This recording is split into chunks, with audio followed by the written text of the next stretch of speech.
Welcome in to another episode of the League Winners Fantasy Podcast. I'm your host Dalton. As you can see, I am here alone. AJ is unfortunately out sick right now. Hoping he can recover in time for our mock draft episode coming later this week.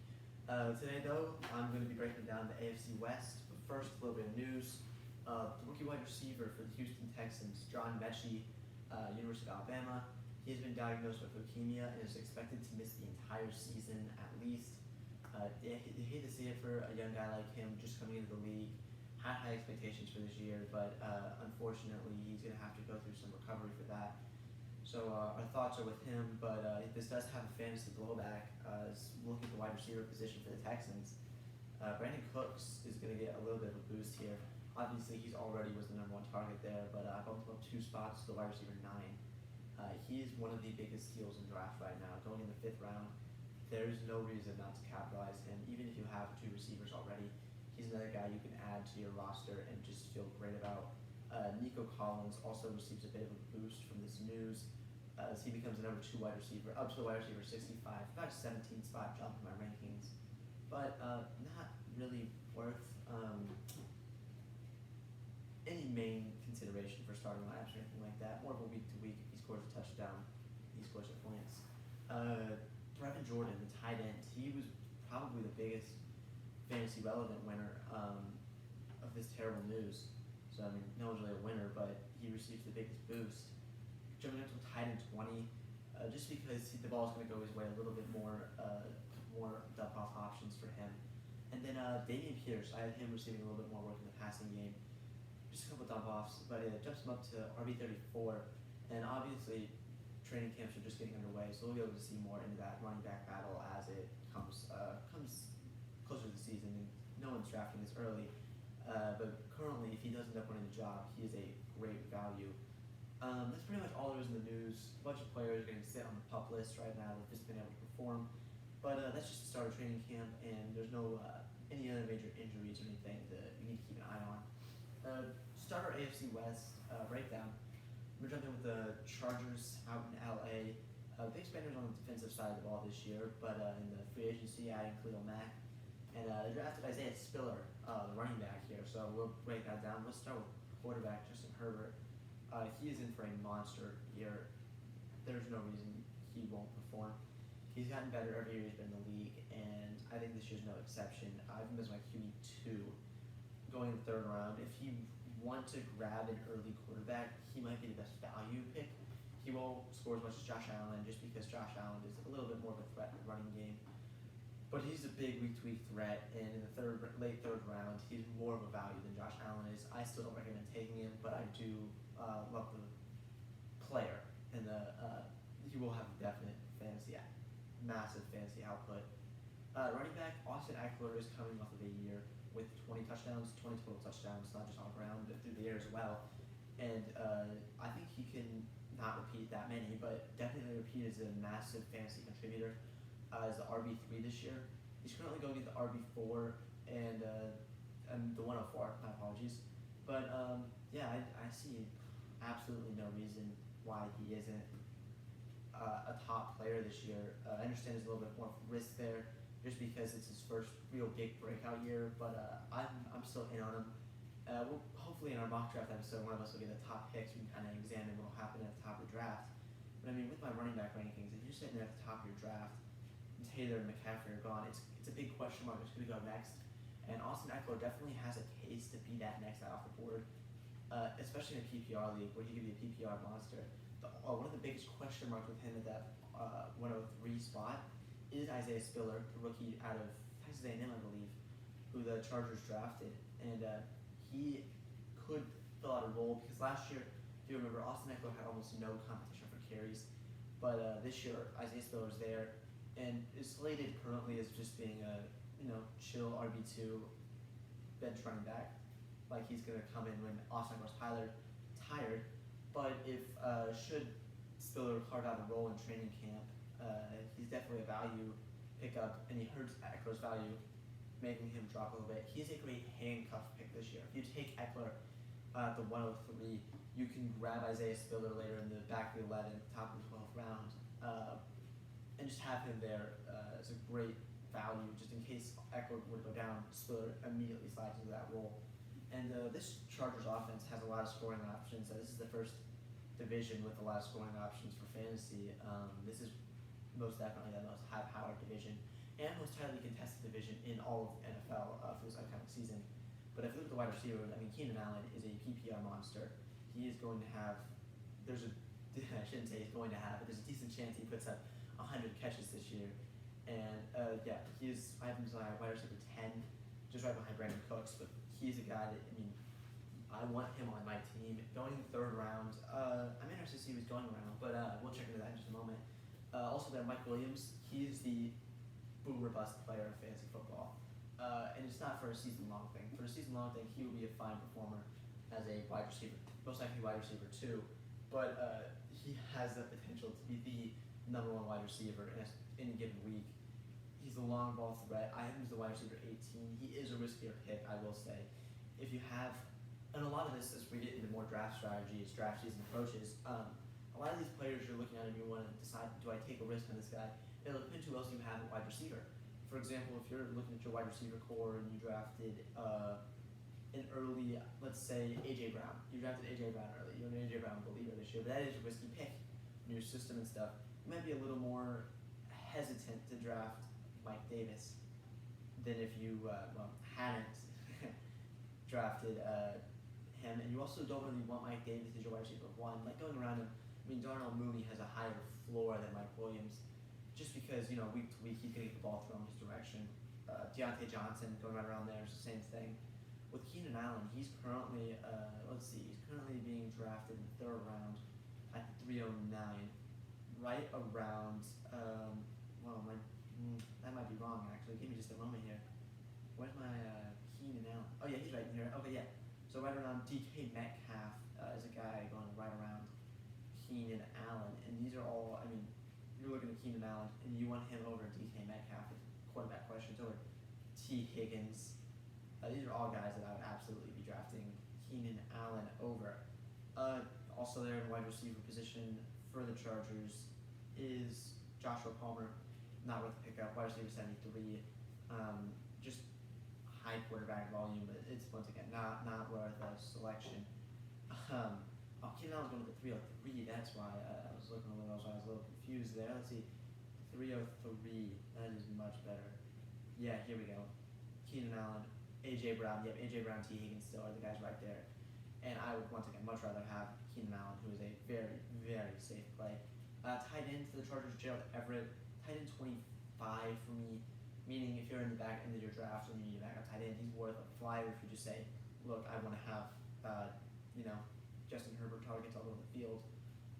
Speaking of the Justin Herbert target thing, if you do decide to take Herbert in the 3rd, a stack with Mike Williams is not a terrible way to go, is just because you're going to have both sides of those deep ball touchdowns, and it's going to be nice when they hit. So that's not a terrible stack to have in the 3rd and 5th rounds. Stacks in fantasy football are good when you can pick them naturally. You don't want to reach for someone to fill out a stack, but when you can have one just kind of exist, it's a very nice thing to have when you're watching a game and you can see both your guys playing together and getting double points for these big plays. And with a big threat, deep threat like Mike Williams, he's a great player to have in a stack. The quarterback play in this division is absolutely phenomenal. So we moved to the Raiders, Las Vegas Raiders. They were one of the biggest noisemakers.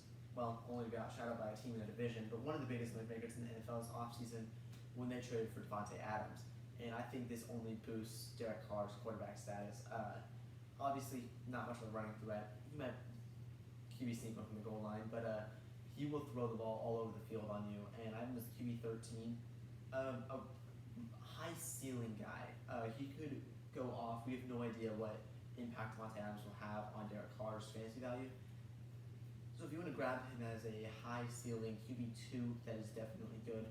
Or even if you sit on QB1 and you like him more than another quarterback in that same range, Kirk Cousins per se, Kirk Cousins, or if you like him more than Trey Lance, because Trey Lance is a guy I've ranked right above him. I know a lot of people are in on Trey Lance, but if you like Derek Carr, that's a guy you could have as your QB1 even, and not feel terrible about it. Running back Josh Jacobs, he has been here for so long.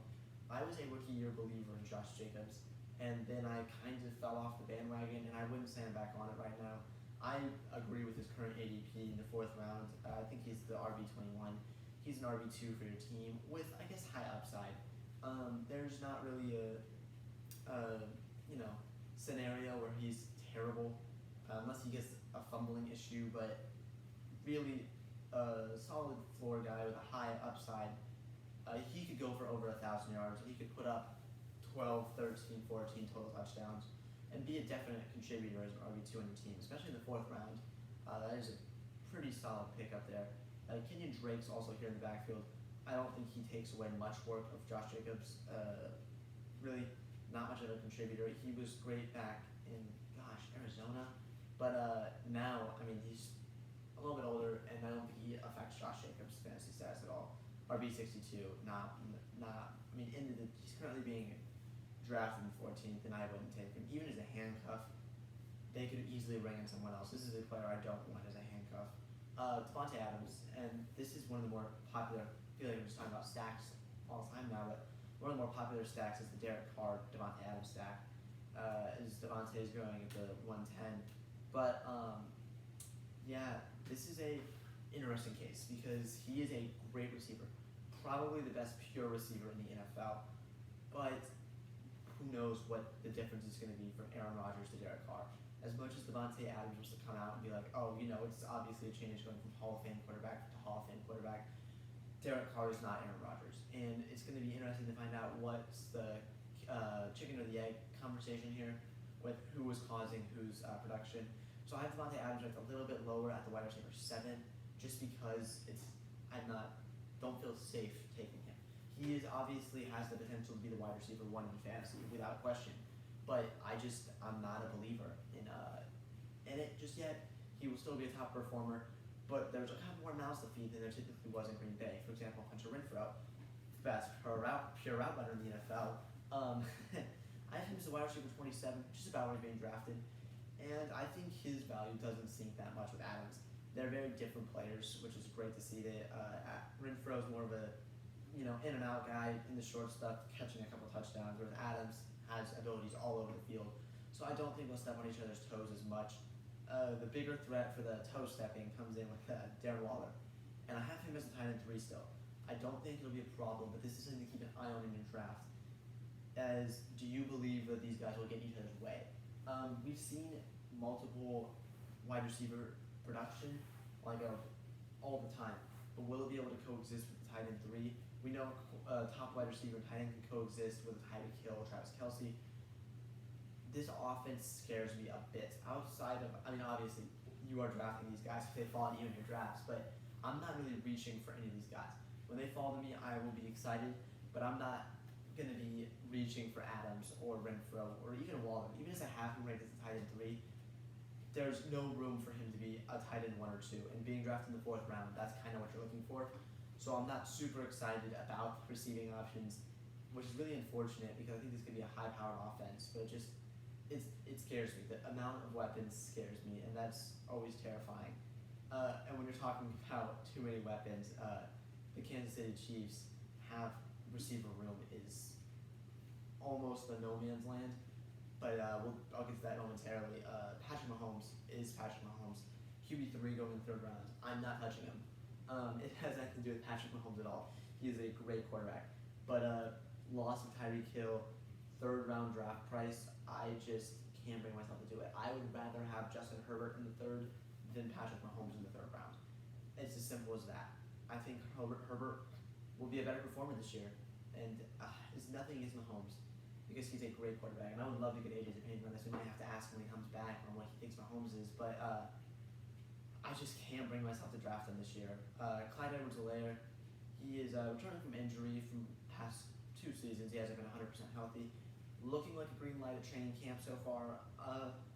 RB25 for me, and he is, if I go with a 0 RB strategy, which will be discussed in another episode, but a 0 RB strategy, he's not a terrible guy to grab, or even to be able to be a possible flex play. He's a definite option there, but his 5th round draft price, it's interesting to see he's in the running back dead zone. which just obviously you don't want to be drafting running backs in anything called the dead zone. He hasn't had consistent production. He came into the league with the Chiefs and was supposed to have high production, and he just hasn't performed on it yet. So until he proves he can do it, I'm a little hesitant. They also brought in Ronald Jones, which will just take away enough of his production to not make him as high. I don't think Ronald Jones is great. Handcuff, absolutely, because if Clyde is out for an extended period of time again, Ronald Jones is a perfect fit. Yeah, Ronald Jones in the 9th is not a terrible pickup, but the running back room is just, Clyde isn't proven enough for me, and we'll see once we start drafting. I might end up grabbing him, but I just don't trust him very much. I have him in a dynasty league, and he terrifies me. A high-risk, high-reward guy. The wide receiver room is one of the scariest things I've ever seen. Juju Smith-Schuster brought in, Marquez Valdez-Scantling brought in, Sky Moore drafted out of Western Michigan, and McCole Hardman's returning. But who's going to be the guy is the question, and we hopefully will get answers in training camp. Currently, I had it set out to be Juju, just because he's the most proven receiver here, followed by MVS, who had a bit of a chemistry with Aaron Rodgers and is definitely a deep threat. Chiefs fans are hoping he can fill in Tyreek Hill's long touchdowns, but it's pick your poison here. They're all being drafted very similarly. Juju in the 9th, which honestly, if word comes out that Juju's the guy, then he's worth a pick in the 9th round. I'll be intrigued to see who he's being drafted around actually, but the other 3 guys are all going in the 13th, and I have Marquez Valdez-Scantling statted a little bit above both of the other 2 of Hardman and Moore, but really, whichever one you think is going to be the best breakout option is who you should go with. At tight end, Travis Kelsey's still the guy. I have him as a tight end 2 actually this year. I have Mark Andrews ranked above him, which we'll talk about, but I'm not sure how much of a believer I am in. No, let me restate this. Let me phrase this properly to respect the greatness of Travis Kelsey. He will be an all-timer fantasy performance. He always is. He's not worth a first-round pick. If I'm sitting in the first round, the back of the first, I would rather have a couple of wide receivers, a couple of running backs over Kelsey, just because I don't think this year he has the potential to be tight end 1. I don't think he is that guy, and it's really just, if you think he will be a tight end 1, if you think these Tyreek Hill targets go almost exclusively to Travis Kelsey, then he will be the tight end 1. I just don't see it happening, and with all the other receivers, I am as my tight end 2 and not worth a first round pick. For the Juju, Brandon Ayuk is going right behind him, and I would have to say I think I'd rather have Juju. Tyler Lockett is going a little bit before. I'd rather have Lockett, absolutely, and Rashad Bateman a little bit before. I'd rather have Bateman, and then a little bit after Chase Claypool. I think I'd rather have Juju than Claypool, but definitely a lot of guys going right in there, and the receiving room there is a take a shot on one if you want to, or just avoid it entirely, which I think will be my strategy. But if one of the guys does end up becoming the Tyreek Hill, then that will be the fantasy steal of the year. And it's, the biggest offseason move this offseason was by the Denver Broncos trading for Russell Wilson. They think that they have all the pieces to make a run at it, and I agree. Russell Wilson will be a great fantasy performer here in Denver. I think they'll let him throw it a little bit more than they did in Seattle. He'll be an MVP candidate this year, just from a pure winning standpoint, because he'll be the reason. I was the QB6, which is a value I am looking to exploit in the 7th round. Back in the 7th round, I mean, Russell Wilson, come on now, as your QB1, I think is some great value. Devonte Williams at running back is high on a lot of people's radars. I'm not as high on him, but I understand the hype. He's a young running back in what could be a run-heavy offense. Even though they brought in Russell Wilson, he's always been a part of a run-heavy offense. And he gets the running backs involved in the passing game. So Devonte Williams is definitely, the hype is there. The only reason I'm a little more hesitant on him than consensus, and to be fair, I am the RB15, this season consensus RB12. So not really a big, leap here. But Melvin Gordon is the reason, and I have him ranked, shockingly, 3 spots above his current place as the RB32 for me. I think Melvin Gordon just takes away just enough work to where Devonte Williams isn't a top-tier running back. Why he isn't an RB1, Melvin Gordon is a pain in the side, and if Devonte Williams was a bell cow, absolutely our top 12 running back. no questions asked. But Melvin Gordon should take just enough work away to where it's annoying. In the receiver room, who is it going to be is the question. Personally, I think it's going to be Jerry Jeudy. He's young, fast, went to Alabama. All these are great traits for a receiver. I think he's the guy. I have him as my RB16, which is a massive leap from his RB30. And this is a pick where even if you're sitting there, which is going to be drafted in the 6th round, if you're at the top of the 6th round and you're looking for a receiver, and I have Jerry Jeudy standing there, I'm not sure if I'm taking it because of the risk. I want safer receivers typically because your running backs will get injured. You want receivers that are going to be constant. And Jerry Jeudy is a risk. He doesn't have chemistry with Wilson. We don't know who Wilson's going to throw the ball to. So while I think it'll be Jeudy, I'm not taking the risk on him. Courtland Sutton would be the other top option. I think he's the RB20. Wide receiver 23. Excuse me. And him in the 7th round. It's interesting to see their draft value. Looking at it, I think I'd rather have Courtland Sutton in the 7th than Jerry Jeudy in the 6th, just because it's a mystery. And I think that pick would be a little bit better. I've seen some people saying Tim Patrick could be Tyler Lockett of this offense, the second wide receiver who still puts up top 24 receiver numbers. I personally don't see it. I think Jeudy and Sutton are a level above him. I think there's a wide receiver 61. He's a very high upside choice, but the floor is too low for me to be valuing him much higher than he's going in the 14th round. Which obviously in the 14th round, a flyer on a wide receiver is always a good option, but definitely not worth. If his value starts to climb, maybe some positive reports out of camp. Those I would probably make me actually fade him a little harder, just because I don't think it's worth the risk, the chance of floor. And then Albert Okwekabum, I am so sorry because I just absolutely butchered that pronunciation, but I have him as a breakout candidate this year. He's currently being drafted as tight end 23. I have him statted out as the tight end 8. That is right, the tight end 8, a top 10 fantasy tight end. And I just think that Russell Wilson's going to be able to throw on the ball, and he will break out. He is probably my breakout. He's my breakout tight end this year, without question. And I have high hopes for him this year with Russell Wilson. I think he could be, especially if he's being drafted in the 14th round. That is a guy I will probably end up with a lot on my teams. It's interesting looking at this division to pick a winner, just because all 4 teams are so good. I personally think the Chargers come out of here, but I think 3 teams can make the playoffs. Without question. In my early predictions, I had the Chiefs missing, but I can see the Chiefs making it, the Raiders missing, or even, I don't think all 4 will make it, but definitely 3 teams in the playoff. My bold prediction is obviously with Albert's long, unpronounceable last name, finishing as a top 10 tight end. I think that is very possible. And my bold prediction in the opposite direction. This is going to be a little out there, and I'm not even 100% sure on this, but give me Devonte Williams doesn't finish as a top 24 running back. I have him statted as the RB15, but just as a shot in the dark, bold prediction, just because of Melvin Gordon taking away carries, I think Devonte Williams might not get the ball as much as people are expecting, and that would absolutely tank his value. And if he doesn't finish as the top 24 running back, I wouldn't be shocked. That's pretty much all we have for today. Tune in later this week. Hopefully AJ will be feeling better. We can come out with a mock draft video. That would be great, so you can kind of see our draft strategies, how we're really valuing these players we've been discussing. And yeah, thanks for tuning in. See you next time.